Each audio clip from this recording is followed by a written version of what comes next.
اگر ہمت اور حوصلہ بلند ہو تو کوئی چیز مشکل نہیں ہوتی۔ ضلع تھرپاکر کی آسیہ تعلیم کے حصول کے لیے رکشے پر نہ صرف خود اسکول جاتی ہیں بلکہ وہ دوسروں کی بھی مدد کرتی ہیں اور اپنے ساتھ دیگر طالبات کو بھی اسکول چھوڑتی ہیں۔ آسیہ تھرپاکر کی تحصیل اسلام کوٹ کے قریب گاؤں سنگ بھیل کی رہائشی ہیں اور انہوں نے 2 سال سے گاؤں کی بچیوں کو رکشے پر اسکول پہنچانے کی ذمہ داری سنبھال رکھی ہے، جو کہ ایک محفوظ طریقہ بھی ہے۔ گاؤں کی لڑکیوں میں تعلیم کی کمی کی بنا پر آسیہ نے یہ حوصلہ افزا فیصلہ کیا کہ اپنے والد کے ساتھ ایک مہم کا آغاز کریں گی اور لوگوں کو گھر گھر جا کر تعلیم کے فوائد کے بارے میں بتائیں گی۔ ان کی خواہش ہے کہ ایک دن گاؤں کی لڑکیاں تعلیم حاصل کر کے اپنے ملک کا نام روشن کریں۔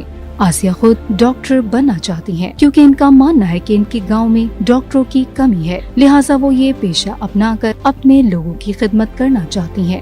وہ پر امید ہے کہ وہ اپنی اور گاؤں کی دیگر لڑکیوں کی زندگیاں تبدیل کرنے کی پوری امید رکھتی ہیں اور سمجھتی ہیں کہ تعلیم سے قسمتیں بدل سکتی ہیں اور اسی لیے وہ اس جذبے کے ساتھ کام کر رہی ہیں۔